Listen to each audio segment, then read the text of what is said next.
Hello, everyone, and welcome to something special. I have completed watching the first season of the Fallout TV show on Prime Video.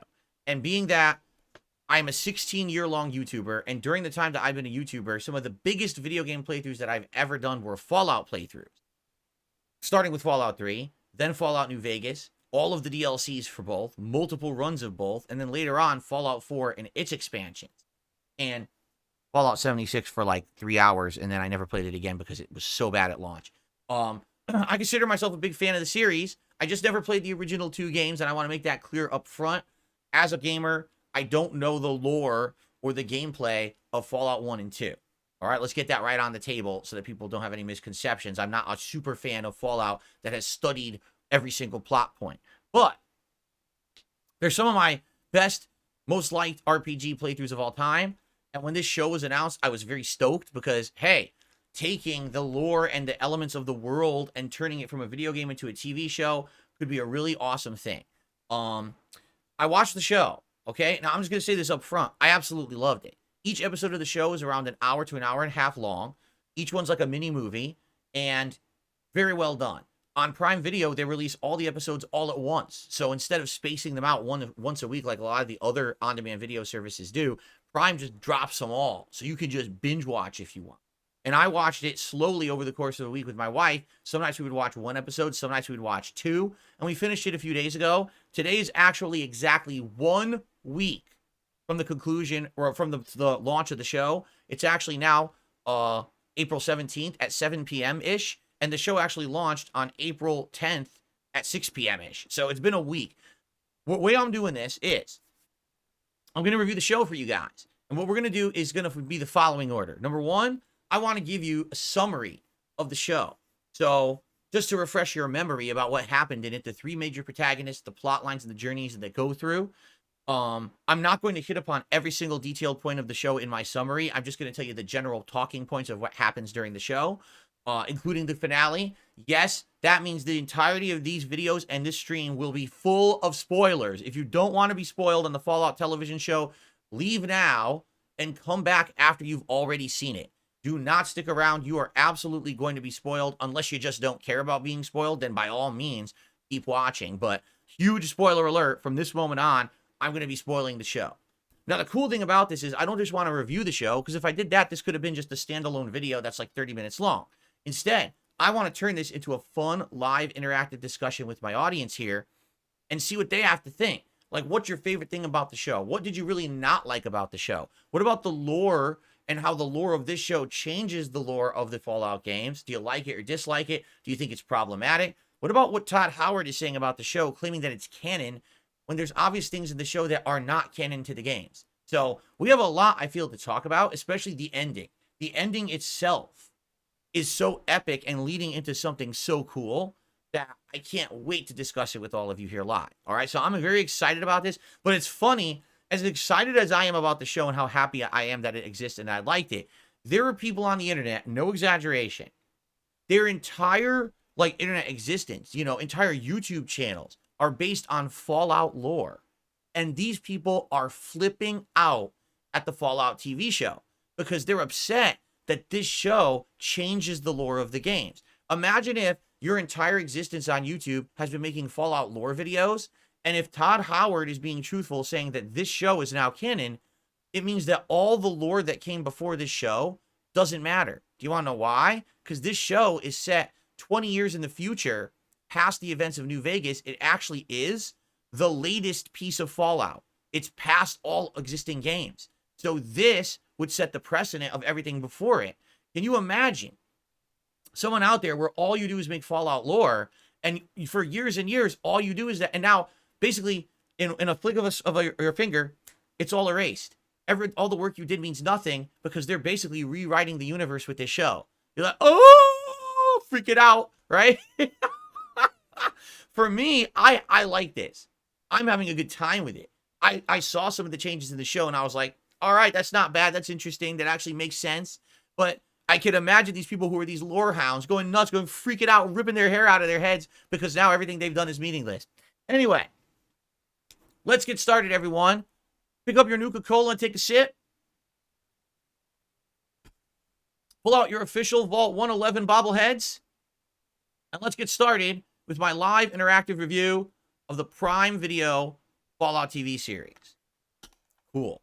All right, so let's talk. First of all, this show has 3 different protagonists, okay? And each one is coming from a completely different part of life, a completely different situation. And it's cool because they all take place at the same time and they intersect. So it's cool to see different things like that happening on the show instead of it just being focused around possibly only one person.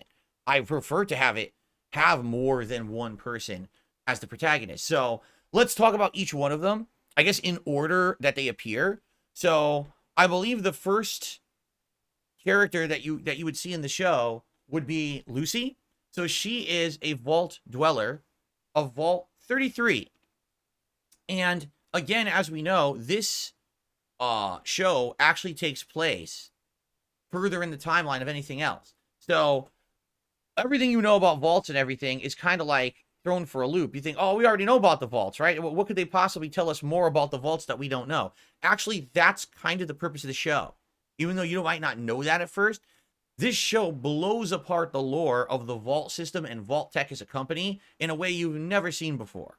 Okay? So Lucy is in Vault 33, living with her, her father, who is the Overseer, who, by the way, is played by the main lead of Twin Peaks. Remember him? The guy who played the agent that was investigating the murders in Twin Peaks? Super cool to see him now in a new show as a lead. I mean, he's not a protagonist, but he's one of the lead supporting characters. That was super cool to see him back because I love him as an actor from Twin Peaks, and to see him there, really cool. Cooper, that's right, that was his name on the show, Cooper. Really cool. But I mean, the Vault Dwellers are just an ensemble cast. It's people from all walks of life, but of course the thing is, they are all basically like happy. Oh, everything's good in the vault. We rise our crops, we have our virtual life, and we can't wait that one day we'll go to the surface and all of that. And so everything's like happy-go-lucky, unbeknownst to them that the surface is destroyed and everything's been messed up by nuclear war. To them, they're just, well, one day we can't wait. We'll go up there and we'll repopulate the planet. So basically Lucy's plot is she kind of like can't find her place in the vault. She's tried different jobs. She does a little bit of everything, but she's not very happy. All right, she's in her 20s, I guess, in the show, and being the daughter of the Overseer, they basically want her to kind of have a prominent role in the vault, and she really hasn't found anyone in Vault 33 as a match. Like, they even allude to that at one point. It was her and her cousin who were having like a romantic relationship, and of course they realized they couldn't really do that. That's it's stupid. So they need to find something for her to do. And I guess this is something that hasn't been in Fallout lore before. They decide that they're going to have an arranged match, an arranged marriage, with someone from a connected vault, Vault 32.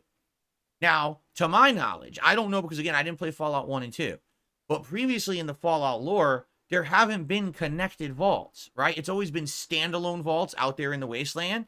And I think the lore is that Vault Tech always has some insidious thing they're doing, experimenting on each vault with different things. You remember in New Vegas, there's the vault where they turned them all into plant people. And then there's other vaults where they turn into super mutants or mutations and things like that, right? So with Vault 32 and 33 connected, I guess the question is, what is the experiment? Is it a social experiment where they just exchange vault dwellers between the two? And it seems like that's the case because in the plot of the show, they say that every decade or two they have an exchange. And in fact, Lucy's dad, the Overseer, his name is Hank, by the way, the Overseer Hank of Vault 33 actually was a transfer from Vault 32 many years ago. So it obviously works out that you can have people transfer over and they adjust well and they become part of the society in Vault 33. So that's really the beginning of the story, is that there's going to be a big exchange and they go to have a big wedding. And so Lucy meets this guy who she's supposed to basically be romantically involved in through an arranged marriage. And they have this big feast and everything. And then all hell breaks loose. Essentially what happens is the people they thought were vault dwellers from Vault 32 are not. They were fooled. These people actually are raiders. And they just destroy the whole vault, kill a bunch of people, kidnap Hank, and leave them all essentially for dead. So there's not many vault dwellers left after the intro of the show. Since they kidnapped Lucy's dad, Lucy decides she wants to go on a journey to go find him. Okay, now how on earth she's going to do this, it doesn't really make much sense. Like, there's no way. How are you going to find the dad? She doesn't have any way to track him. She has no idea where these raiders took her dad, right? She just decides she's going to go on a journey. It's kind of similar to the plot of Fallout 3, right? Where all hell breaks loose and the dad is, leaves the vault. Liam Neeson, remember Liam Neeson plays the character? And you are the vault dweller who decides to go out into the wasteland looking for your dad. And that's kind of the plot of Fallout 3. So it definitely is a throwback to that. And that's Lucy. She's one of the main protagonist characters. Okay? The second protagonist character, his name is Maximus. And he is an up-and-coming trainee in the Brotherhood of Steel. And another thing that this show does pretty uniquely is it shows how the Brotherhood of Steel operates from an insider's perspective. If you remember in other previous games, you've never actually played as a Brotherhood of Steel character. So instead, you had to just kind of go in and see how their camps are set up and talk to them and get an understanding through lore of how they work. But you never got to actually see how the Brotherhood of Steel trains, what the levels of hierarchy are, how you advance. And this show massively explains all of that. So anyone who has been a fan up to this point of Fallout and you like the idea of the Brotherhood of Steel, this show is fascinating. Okay? So Maximus is essentially one of the trainees. He wants to eventually become a squire who's kind of the sidekick to one of the knights. With the knights are the guys that get to be in the power armor and go out and do the heavy missions in the wasteland. Now, for those who don't know, the Brotherhood of Steel are essentially a group that think that it's unsafe for technology to be unchecked out in the wasteland. They feel that they need to go out there and find all the tech and hoard it for themselves and determine what humanity should or shouldn't have access to. Okay? And this has been a running plot line in all the Fallout games, that sometimes they go out there and they hoard things that would help humanity, but they don't think humanity knows enough to really have that responsibility. So some people like the Brotherhood because sometimes the Brotherhood do what they feel is just, and others hate the Brotherhood because they're like, man, the Brotherhood just comes and takes everything and doesn't really care about anyone but themselves. So with their power armor, they're kind of hard to argue with. They show up with these things run by these power cores. It's like walking tanks, and they just kind of tear stuff up, and there's not much that you can do to stop them. So in this show, you see this character Maximus, who is a trainee, and he's on the road to try to become a squire. There's these evaluations that they have and things like that, and his backstory. All right, and this is where it gets really interesting for those of you who are fans of early Fallout games or Fallout New Vegas. He used to actually be, as a kid, part of the NCR. What is that? The New California Republic? So this is one of the groups, one of the factions in Fallout New Vegas that you could either side with or go against with. And essentially, they're a militaristic group that are looking to basically kind of be the goody two-shoes people in the region of California, Vegas, that whole West Coast area of the United States. And they are at odds and at neck and neck with Caesar's Legion, which is a whole different group. They're more barbarian, kind of very, very brutal. They'll kill you for nothing just because they're listening to what their leader is saying. Their leader is actually named Caesar. So basically, that's the plot of New Vegas, is these two factions kind of going at it. So you find out in the lore of this, right away you find this out, that when Maximus was a child, he was part of the NCR, and the NCR apparently were attacked by someone, and the Brotherhood showed up and rescued him, and since then, he basically saw them as heroes. So that's why he joined their group. That's why he wants to be part of this group and become a squire, and eventually he aspires to be one of the actual Brotherhood knights, okay? So his plot begins where he's basically just training with the Brotherhood, and it's him and a bunch of others who are all kind of like at the bottom, and they're like almost hazing each other and treating each other badly. I mean, his first scene, he's getting the crap beat out of him by a bunch of other trainees. They're just beating the crap out of this guy. He's bleeding everywhere, all right? And by the way, I should say, this show is incredibly gory. Like, way over the top gore. Gory deaths, head explosions, brains, eyeballs popping, like, gross stuff, just like the games. But translating that from video game to the world of something realistic, because these are real people on the screen, it can be, warning for the squeamish. You probably want to be a little careful about that, if you're not okay with gore. Anyway. Yes, Bloody Mess perk. Exactly. Bloody Mess perk activated on this show for sure. So anyway, in a strange turn of events, the trainee, who also is basically kind of friends and comrades with Maximus, is selected to become a squire. A squire is the person who runs around as kind of the errand boy or person who backs up a knight. Now, I wasn't even aware of this relationship because in the video games, they never really explained it before. And I was like, what is a squire, right? They didn't really even show that. The knights usually are just out doing missions by themselves. But apparently, just like a medieval knight would have a squire who would go around and carry their equipment and help out the knight, well, so that the Brotherhood knights have the same thing. So Maximus's friend gets selected to be a squire. And there's a big celebration and everything. But then one of the day or two before they're supposed to go out to do their squire duties, someone puts big, like really debilitating sharp razor blades inside of their boot. So they put their foot into the boot, and this is a gory scene. Their whole foot gets destroyed. It's ripped apart. Now, obviously, you have a deformed foot. How are you going to be a squire, right? So now there's this big controversy. Who did it? Was it Maximus? Was it someone else? Since we are seeing from the perspective of Maximus, we know it wasn't him, but the Brotherhood suspect him and think that actually he's the one who did it. And they put him into a big interrogation about it. Did you do it or whatever? And basically, through a series of inspired quotes and sayings, basically what Maximus says is, listen, I would give my life for the Brotherhood. You guys gave me meaning. I didn't have meaning in my life. You rescued me from the disaster of the NCR being attacked. And I would, I would gladly give my life for the Brotherhood because you guys already gave me a life. It's the only reason I'm alive. So during that answer, the person who's in charge of this faction of the Brotherhood, whatever this group is on the West Coast, because I don't know if they actually even give them a formal name. So it's one of the high guys. I don't know if he's called the Arbiter or whatever, whatever he is. He wears the robe. He was kind of the ruler scholar guy. Basically, he's won over by Maximus, and he says, all right, you know what? You're going to be the new squire. I don't think you did it, so we're going to make you the new squire in place of your friend who now can no longer be a squire. And so that's the story of Maximus. He's going to become a squire, and he's going to go out with a knight, and they get a mission. And the mission is thus. There is someone who has escaped the Enclave. Wait, what? The Enclave? You think about that, right? The Enclave was destroyed. If you've played the video games, you know that. The Enclave doesn't exist anymore. In Fallout 3, I mean, the Enclave literally, blows up, depending on your choices, but you defeat them at the end of Fallout 3. By Fallout New Vegas, basically, the Enclave is done, and all you find are the remnants. Remember, you actually recruit the remnants of the Enclave, like 6 or 7 older people, and then they team up and they help you at the end of the game, because the Enclave is gone. They're defeated. They're just a relic of the past. So the fact that the Enclave exists in this show already seems to either be lore-breaking or starting up some new plot line that we don't know if all we've done is play the video games. Okay? So anyway, there's a scientist who is working for the Enclave. This scientist made some kind of a groundbreaking discovery, and then he stole it.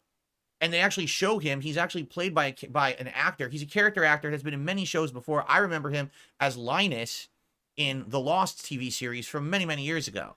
But he actually escapes the Enclave with a dog that looks exactly like dog meat from the Fallout series. So I don't know if they were going for that or not, but man, it looks just like dog meat. And I don't think they ever even named the dog or called the dog meat in the show, but definitely looks like it. So he escapes with this dog and he's on the run. Well, guess what? Apparently everyone knows because the Brotherhood are aware of this guy and they're going to send a knight out with Maximus as a squire to that knight to find this guy, retrieve him, and bring him back to the Brotherhood because they feel that he has a critical piece of technology that no one could trust. Like, you can't leave that out with humanity, okay? This actually leads directly into the third plot line. The third plot line is of the third protagonist called the Ghoul. The Ghoul is just that, a ghoul who is a bounty hunter.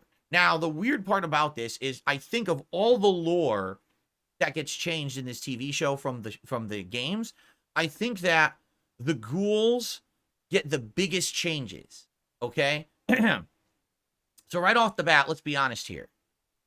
If every time you saw a ghoul, they talked like this in every single conversation, they had a raspy voice and you had to try to understand what they were saying, do you think that you would like listening to that for more than 5-10 minutes? Some people, maybe it's not a big deal. Some people probably would be like, that's like nails on a chalkboard to me. So right off the bat, they changed the lore of the ghouls. They don't talk like this anymore. They just talk normal. Okay?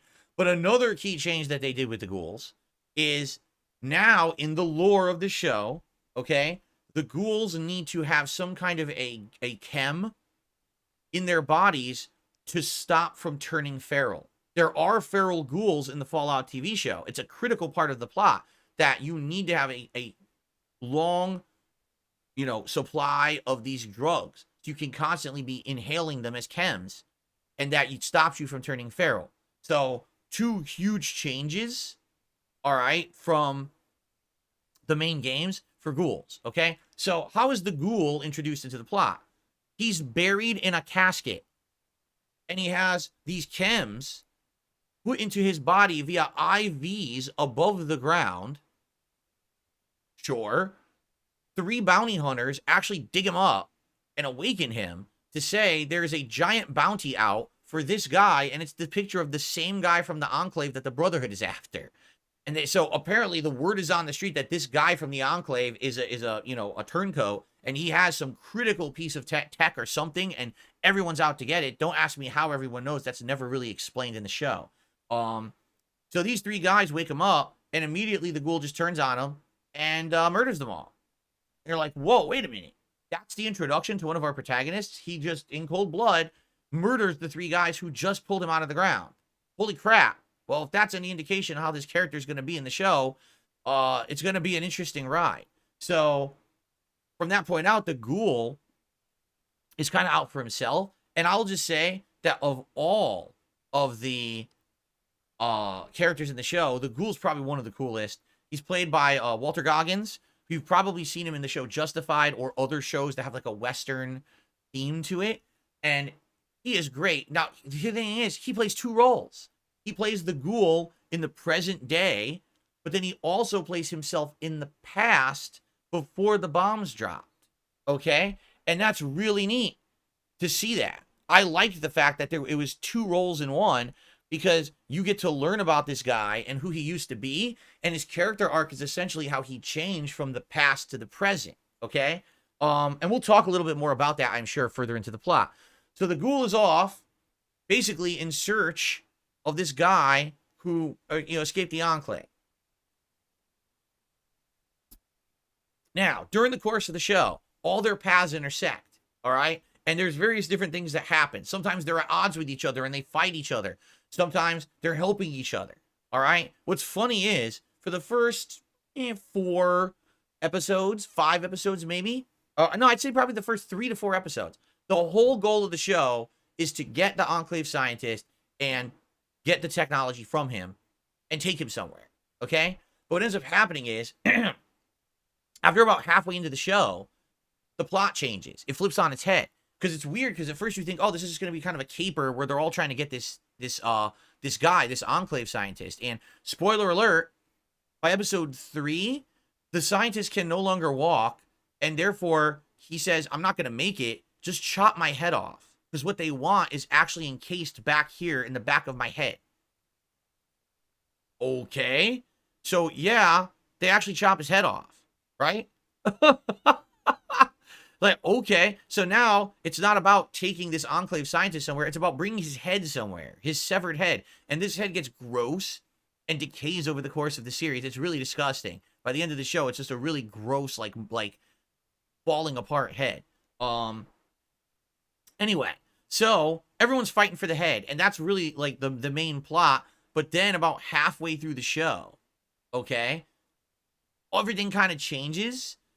In one real crazy twist of fate, Maximus, who's squire now to a knight, becomes a knight because his knight gets killed, all right? We come to find out that a lot of these knights of the Brotherhood are actual just assholes. They're not super soldiers. They're not super intelligent. They're just grunts like everyone else doing their job. They just do what they're told. And in a real weird twist, after Maximus's knight gets attacked and he basically takes his armor off, his helmet off, he's played by Michael Rappaport. And I immediately recognized the guy, and I was like, that's an odd choice. And the reason I say that, for those who don't know, Michael Rappaport is a very controversial guy these days. He talks about politics a lot, and a lot of people don't like his takes publicly, what he says. So to put him into the show as a character, even as a cameo, because this definitely was a cameo appearance. This wasn't some in-depth, big appearance. It was just, him being in the show randomly for like 5 minutes. It was a weird choice. For me, anyway, I was shocked that they put him in there. Anyway, he's an asshole. He's basically yelling at Maximus, oh, you're the reason I'm dying now. you know, this mutant that attacked me, it's your fault. You should have stopped him or whatever. And don't you know what they do to squires who don't help their knights? They hang them they murder them, and they hang them, they burn them and stuff like that. So basically Maximus is listening to him and he's like, why am I going to help this guy? This guy he's dying. Why am I going to help him when all he's doing is being a piece of crap? There's no way I'm going to chance that. So he literally just lets him die. He doesn't help him. Then when he's dead, he tosses him out of the power armor. He takes over the power armor. And in his mind, he thinks, well, if I can still find this Enclave guy, and if I can bring him to the Brotherhood, perhaps the Brotherhood will forgive the fact that the knight died under my watch and just say, hey, you did the job, and that's exactly what we want from a knight, and maybe they'll make me a knight. So that's kind of his plot, is he wants to redeem himself from the death of the knight he was helping by doing the job. Lucy, her plot originally is just so ridiculous. So she shows up at the first town in the game that's called Philly, spelled Filly. So it's not Philadelphia. Remember, this is the West Coast, okay? And the cool thing about this, man, the set design on this show is so good. First of all, the vaults look exactly like the vaults from the show. It's like to a T, or from the show, excuse me, from the game. To a T, it's exactly what you would expect from the vaults. Like, if you were there in person, if they were real, that's exactly what it looks like, right? And then when she reaches the first city, it looks like Megaton. Like, I would say that's Megaton, or that's, what's the name of the town in Fallout 4 where they arrive? It's supposed to be like Red Sox Stadium, but it's like, it's a city. Like, that's exactly what this looks like, this town that she arrives at. And my God, it's in the people there, they all act like as if they were the citizens of a town like that. You talk to the vendor, and the vendor actually treats her really crappy because she's like, oh, you're a vault dweller for real? You want to know what people up here think of vault dwellers? We say, fuck the vault dwellers, because we think you're all just a bunch of rich people who hid from reality, and you think that one day you're going to come back to the surface to save us because we couldn't afford to live in the vaults. Well, screw you, right? So while Lucy shows up at the town, it just so happens that the Enclave scientist shows up at the town. It just so happens that the ghoul shows up at the town, and now the ghoul sees the Enclave scientist and immediately says, I need to get that guy. He's my bounty. All right? At the same time, this vendor offers Lucy a contract to go with the Enclave scientist and take him to a safe place. All right? And the weirdest part about all this is that the place that she wants her to take the Enclave scientist is where the leader of the raiders is that raided her vault. What? I know. Basically, it gets crazy, very crazy, convoluted and intersecting.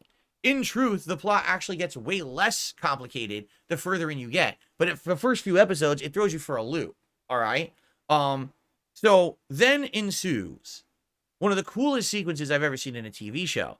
If you are a fan of Fallout, okay, and you like VATS, you know what VATS is? It's that system by which you hit a bumper on your controller and the game just freezes, and you can select a body part or a target on any enemy, and you have a percentile chance to focus in on that body part and shoot it for extra damage. When you get a critical hit, you shoot the arm off, or you blow their head up, or the weapon falls out of their hand. So essentially, they try to recreate VATS in this shootout scene in the town. And they don't show it, but the gunplay looks exactly like it. So basically the ghoul is going to basically kill or take this scientist. Well, the vendor yells out, 1,000 caps to anyone who defends the scientist, because, he's actually my bounty, and I got to get him safe somewhere, so I'll pay everyone to defend him. So basically a whole bunch of people in the town run out with guns to fight the ghoul. And immediately the ghoul starts firing, and it's just like that. So it zooms in on his gun, it shows the bullet leave the chamber, go across the entire city street, go right into the guy's head, and his head explodes. And it's like, holy crap, it's like slow-mo VATS, like playing Fallout. And the whole sequence plays out like that, and it's super duper cool. For fans of the series, it's like an Easter egg. Like, wow, it's fan service that you had that in there. So it looks like the ghoul is not phased. This ghoul, he's basically near invincible. He's getting shot, he doesn't give a shit, because he's a ghoul. Ghouls just heal from that stuff. They don't feel pain. They don't really care. And it looks like he's going to get his way. And then all of a sudden, when it looks like the ghoul's about to win, Maximus cruises into town wearing the power armor, acting like a knight, basically trying to be like the knight in shining armor, saying, hey, stand down now. And they get into a big fight. And it's a really cool fight. where Maximus and the Ghoul fight for a good like 5 minutes back and forth. In the meantime, they keep cutting back to Lucy and the scientist and the vendor talking, and okay, you guys got to get out of here.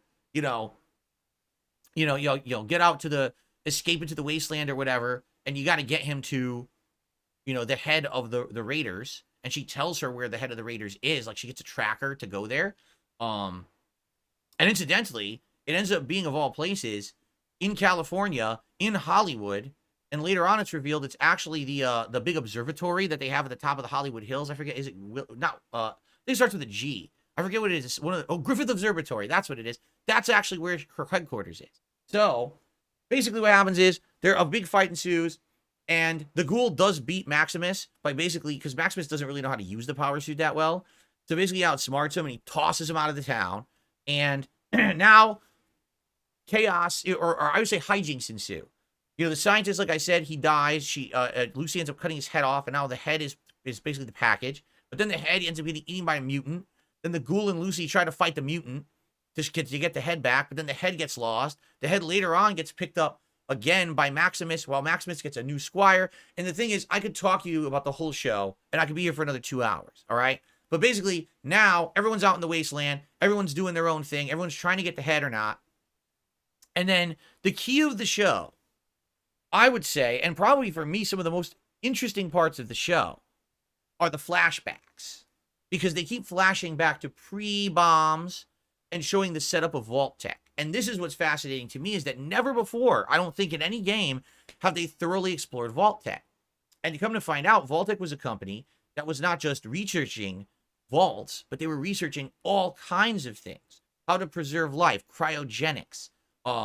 They were buying up other companies that had things like cold fusion power sources and stuff like that. Essentially, Vault Tech wanted to kind of control the world, and they were actually conspiring with other companies to also control the world. There's this one scene where there's a meeting between Vault Tech executives, the head of Robco, hint, hint, if you don't know who the head of Robco is, he's a major character from Fallout New Vegas, and the head of other tech companies, like West Tech and other ones. And they're basically just plotting to control the world. Like, how do we stop this oncoming nuclear war that looks like it's going to happen with the rest of the world, the communists, essentially, and how do we benefit from it, right? So just like the other Fallout games, yes, corporations are a big evil in the plot of the Fallout TV show. And come to find out, before Walter Goggins became the Ghoul in modern day, he actually was an actor who 200 years in the past played a cowboy on TV.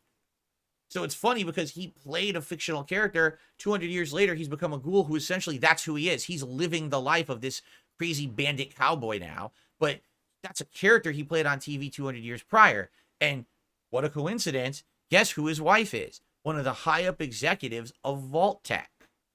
Okay? So this is a running plot, too, that he's involved with Vault Tech all along, and he knows all about these different people. What I'd like to do is just kind of fast forward, because I don't need to tell you the entire plot of everything. There's cold fusion involved in this. There's the NCR that basically got blown to bits. It's actually revealed during the course of the game that the NCR Shady Sands camp, that's basically supposed to be like their headquarters, that the New California Republic was blown to hell by a bomb, and they're all dead. And that's actually what Maximus is remembering from his childhood, is when that bomb dropped and his family and everyone from NCR was killed, but he was one of the lone survivors saved by the Brotherhood at the time.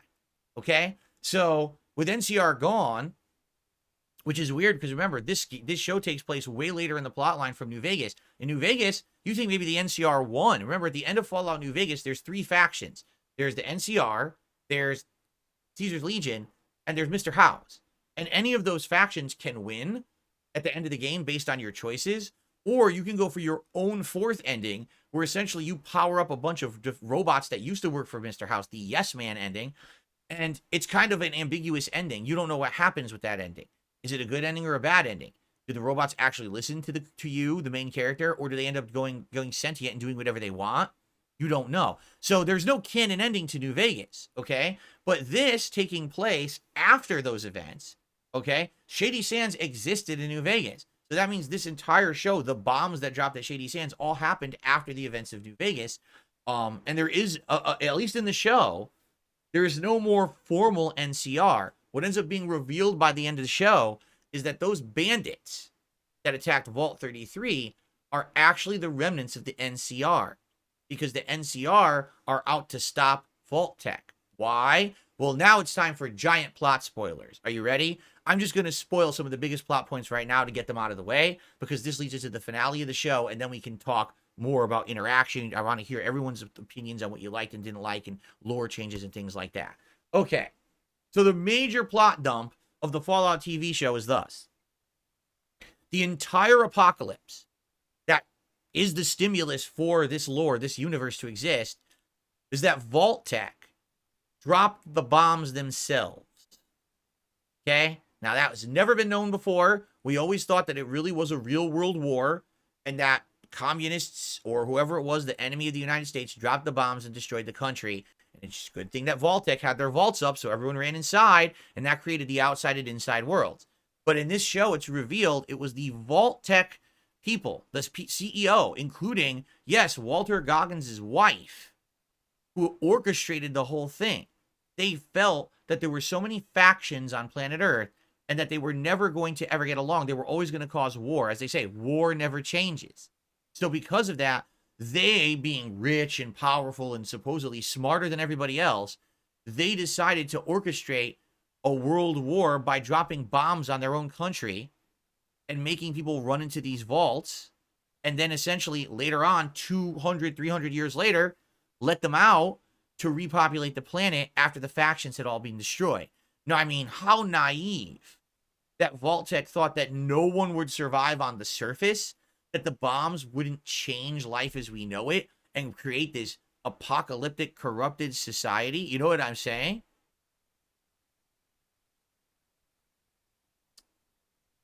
Anyway, so now knowing that it was Vault-Tec that orchestrated the entire thing, okay, this changes everything.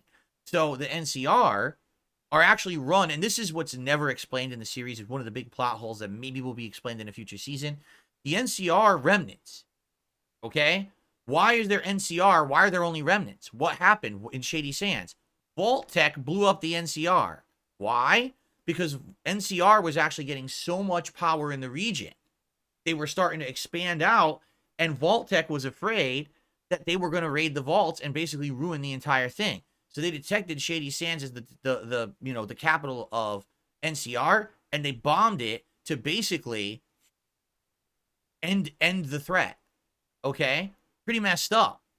So Vault-Tec not only created the apocalypse, then if anyone tries to get organized and save the planet on their own, bomb them too.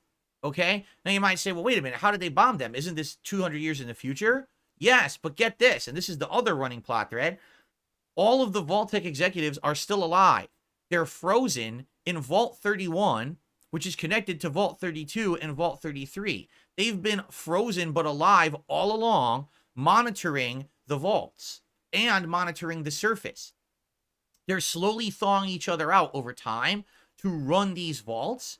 And in fact, Hank, the overseer of Vault 33 that's kidnapped at the beginning of the series, is actually one of the executive assistants to the CEO of Vault-Tec, who's been thought out 200 years later to run one of the vaults. So yes, Lucy, who I thinks she's innocent, actually is in the family of Vault-Tec. These evil people trying to basically control the entire planet, and she had never knew it. Okay? So why are the MCR remnants after, this Hank character, the overseer? Why did they take him out of Vault 33? Because they know who he is. And they know everything that's going on, and they're trying to basically stop it. They're anti-Vault-Tec. And the leader of the NCR remnants apparently is the same woman who 200 years earlier was trying to get a grassroots movement of people to basically stop what Vault-Tec was doing before the bombs ever dropped. And this is the weird part. So the Vault-Tec executives have been frozen for 200 years in a vault. They're slowly getting thawed out. It makes sense that some of them are now in the present day running the vaults or whatever. Why is this woman, who's the head of the NCR, I think her name is More Dever or something like that, why is she still alive? It's never explained that she was cryogenically frozen. If she was, how? Because she didn't work for Vault-Tec in the past. She was anti-Vault-Tec. So how the hell did she ever survive 200 years? It's not explained, okay? One of the things, I don't know if it's a plot hole, but it seems more like it's going to be something explained later on. Moldaver, that's her name? Moldaver. Okay. So pretty crazy, that twist, all right? And so at the end of the show, this is one of the biggest, coolest climactic finales I've ever seen in my life in any TV show ever. It felt to me like the final episode, episode 8, was essentially the end of an epic video game. Imagine you played a video game for 80 hours and everything showed up. You know what it reminded me of? The end of Fallout New Vegas, where all the factions of the show are coming together into a bunch of giant fighting.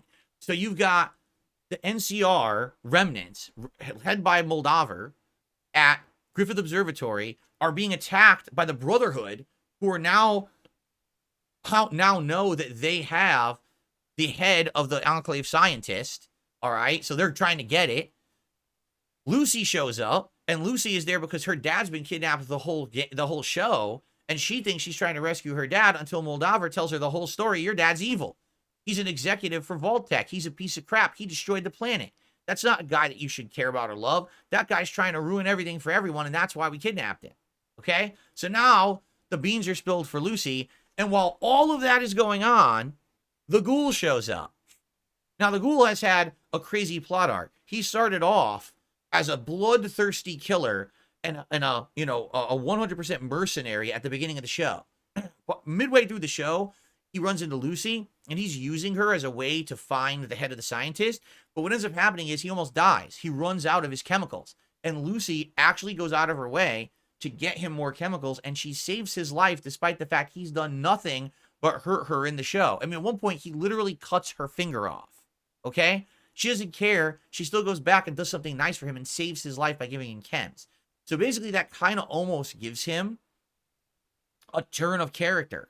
And he starts remembering his past, how things were before the war, how things were before the bombs dropped, how he found out that his wife was an executive at Vault-Tec who actually was responsible for destroying the planet.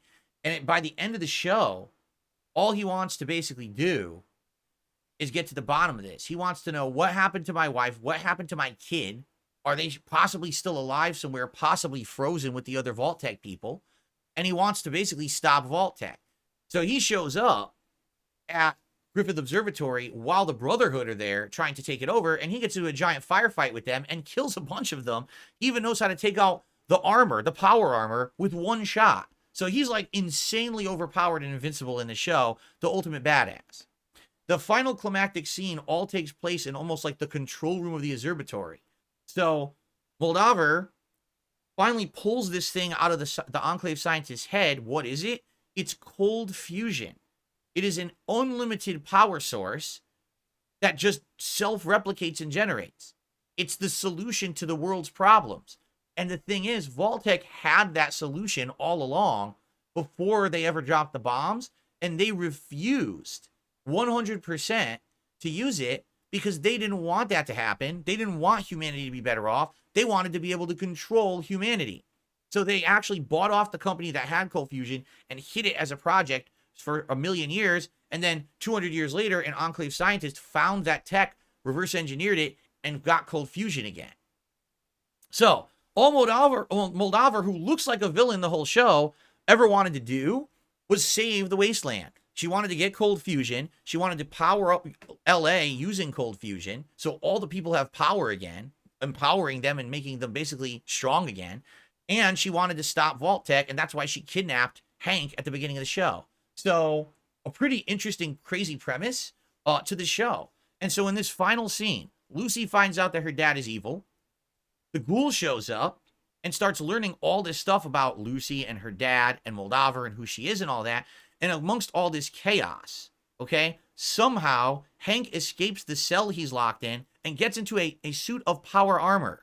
And a fight again ensues between the Ghoul and him. And Moldaver, sadly, is killed during these final fights. And I believe the Ghoul gets knocked out. Lucy gets knocked out. And Hank escapes in the power armor suit. Okay? So what sucks about this is obviously Hank is where's he going, right? And basically where the show ends, a few key critical plot points happen. So number one, Lucy and the Ghoul team up and leave together, which is crazy because previously they hated each other. Earlier in the show, they were, at odds, and look like the ghoul might even kill Lucy, and now they're basically teaming up for a common goal. Lucy wants to follow her dad, stop him, and find out what the heck is really going on with Vault-Tec, okay? The ghoul also wants to follow Hank because he wants to get to the bottom of what's really going on in the wasteland, and he also wants to find out where is his wife and child, what happened to the executives of Vault-Tec. Now, little does he know, possibly they're still frozen back in Vault 32, but they both collectively feel the only thing they can do is work together to track Hank and find him and then try to get their answers. So that's the epilogue of their quest line. Maximus shows up late, basically running into the room, but Moldaver is dying, and explains to him everything going on, basically. That cold fusion works, and she turns it on, and now all of LA gets powered, okay? But then, as basically Moldaver's dying, all right, all the rest of the Brotherhood run into the room, and they credit Maximus with killing Moldaver, and now he basically is a hero of the Brotherhood. So he went from being the lowest of the low dirt to a squire who then probably was going to be executed by the Brotherhood because his knight died. And then he impersonated the knight and failed at getting back, the technology. And by the end of the show, he's now basically going to be like the prime knight. Everyone's worshiping this guy as the guy who killed Moldaver. And by the way, the Brotherhood now has power over cold fusion, which is crazy. So that, well, think of the implications of that. The Brotherhood, who's trying to hoard all technology, just got their hands on the most powerful technology ever, infinite power, in the wasteland when no one else has power. Holy crap, right? Lastly, and there are other plot threads as well. For example, Lucy has a brother, and he never leaves the vault, so he's always like a subplot. And his plot is that he suspects that things are going awry in the vault. He discovers himself by hacking consoles, again, an Easter egg that references the games. He actually discovers that this whole thing's been run by Vault-Tec, that Vault-Tec executives are the ones in charge of the vault and always thaw themselves out and then go and become the overseer. And he even opens up Vault 31 and finds one of those little robo-brain things that is like an infinitely preserved brain running things. The problem is the brain locks him in Vault 31, and now he's stuck in there indefinitely because he found out the truth. He actually finds all the frozen executives in this Vault 31, and that, they're going to be thought out little by little over time. But as he discovers all this, he gets locked in there indefinitely, and now we don't know what's going to happen with him. Obviously, we'll get more about that in season 2. The big finale. And this is where finally I could stop summarizing the plot, and we can talk about other things. Finally. The big finale.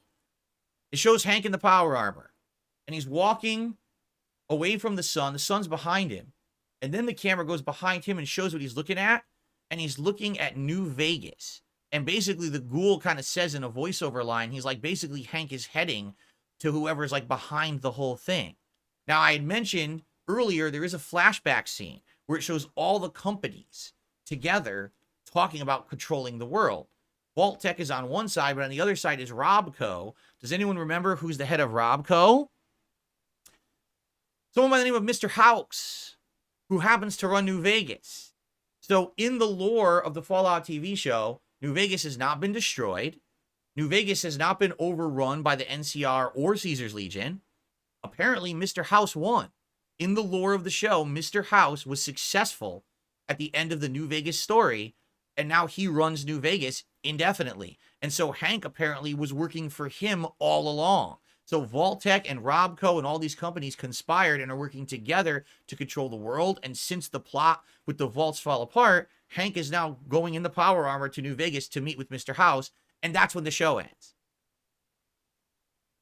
What a crazy show, right? Now, of course, I skipped a ton. And I'm going to talk about things I liked and didn't like. And I'm sure we're going to be talking about lore and plot holes and all of that over the next hour or so.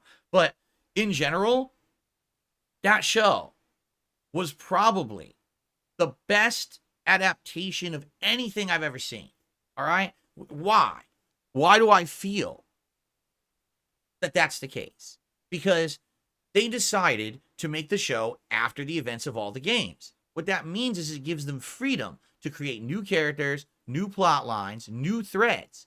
Nothing is already known because it takes place in the future. It's not a prequel. If it were a prequel, I'd be like, it's not that big of a deal. But because it advances the lore of Fallout as something taking place in the future, now everything's at stake because you don't know what's going to happen, right?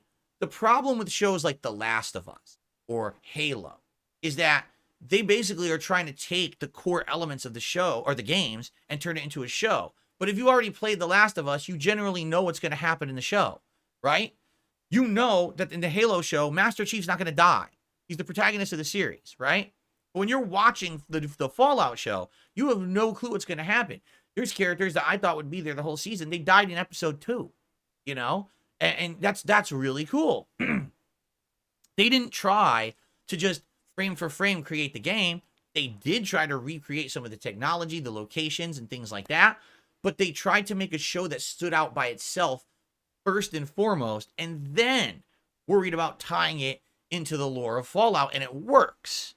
It really, really does. It keeps you on the edge of your seat. It keeps you excited. It keeps you happy. Like, I can't wait to see what's happening next, right? I'm just so pumped for the next episode or whatever. And when you see that final episode and you see New Vegas in the background, and you're like, oh my God, they did it. So Fallout Season 2 is essentially going to be Fallout New Vegas 2, which is what everyone wants. Everyone wants more Fallout gameplay content. Everyone wants more lore regarding New Vegas, because at the end of New Vegas, you don't know how the game ends. There's different endings. Did you side with Mr. House? Did you side with Yes Man? Did the NCR win, or did Caesar's Legion win? Well, now we know. NCR didn't win because they got blown the hell up. Caesar's Legion didn't win because they're nowhere to be found. So it's either one of two, Mr. House or Yes Man. However, if Hank is heading towards New Vegas, why would he be running towards Yes Man, right? He's going to head towards someone who he knows is still there, he has contact with, and who is behind the whole thing. So it sounds to me like this is making canon that the Mr. House ending of New Vegas is the lore canon ending, and that's where they're going with Season 2. Can you imagine if Season 2 of this show is all set in New Vegas, and we get to see all the faction, we get to see the Kings, and we get to see the Omertas, and we get to see the ones that are the gourmands, that eat people, the cannibal people. What are they called? The white mask or white glove society or something like that. And they're all at odds, right? And you get interactions of all these different factions, and Mr. House is in play, right? All that's, you know how cool that would be? Like, that's insanely cool. And the thing is, it'll be set 20, 30 years after the events of New Vegas. So things might have changed. There might be references to the New Vegas plot lines, but things have changed. Maybe the different people are in charge of the gangs, and you know what I'm saying? Like, it has massive potential to be a humongous hit, both for fans of Fallout and people who just like the show in general. So this show set the stage for something even more epic than the first season of the show. It's perfect. Like, that's what I want from a show like this. I don't want to watch a show like The Last of Us where everything is trying to be frame for frame recreated from the show, and that's the good part, but there's never anything interesting because you already know what happened because you saw the game already, you played it, and then the times when they try to change it, it's not that good, right? The few times they tried to interject a whole new episode that's about side characters or whatever, it's just kind of killing time. Can we get back to the main characters? That's what it feels like. In this totally, 100% is so refreshing, and so much attention to detail, to put all the different kinds of food and environmental stuff, that it feels like you're living. There's a Red Rocket gas station that looks exactly like the Red Rocket gas station from Fallout 4. They put so much effort, painstaking effort. You can tell when you were watching the Fallout TV show that the people who made this show love Fallout. Okay? In fact, you know, what's his name? Jonathan Nolan, I believe, the director, who did Westworld, who worked on Interstellar, previously worked on the Dark Knight trilogy. This guy knows his stuff. You know he researched it. There's no way that he just, I'm going to make it my own now and change everything. No, he wanted to lovingly recreate the universe for an audience that already loves it, but he also wanted to find a way to introduce it to new people. How do you do that? Make it so that the plot line is something fresh and new for everyone, and it interests everyone. Did you know the character who plays Lucy, the actress, who plays Lucy? So when she got cast in the role, they said to her, do you want to just learn the lines, or do you want to research? She says, no, I want to research. And they gave her the game. She says, I want to play all these games. And she sat there and she played all the games to understand them. And then she put that into her role. And it shows, because she cared about the source material. This wasn't just a role for her to make money. This was something that she ended up immersing herself in and caring about. And it really feels like the whole cast was in on that. Like, they understood this was our chance to take a video game universe and actually make it something vibrant and alive and meaningful for people who love this lore. and people who love these existing IP to make it be recreated faithfully. Not, oh, this is just the Halo show, but we literally changed 98% of the source material, so, you know, it's for a new audience. Yeah, but it sucks. It disappoints everyone who's played any Halo game up to now. What good is that? So that's what's great about the Fallout show, all right? I've now talked for about a freaking hour summarizing the show and giving you my general thoughts. So I hope you enjoyed. What I'm going to do right now is split this as part 1. And we're going to do a part 2. And part 2 is going to be way different. Because in part 2, rather than me just talking about what happens in the show and summarizing it, I want to talk about what I liked and didn't like. I want to talk directly with my live audience about what they think. Did they like it? Did they not like it? What, you know, big lore. Because here's the thing. This show changes some critical lore in the universe. And some people are very upset. I told you, YouTubers out there, oh my God, the lore has changed. No, this is a lore error. We got to talk about this because Todd Howard, with what he said about the show, basically has caused this big problem. All right? So we're going to tackle that in hour 2. But for now, I hope you enjoyed hour 1. Hope you liked the summary and my general thoughts about the show.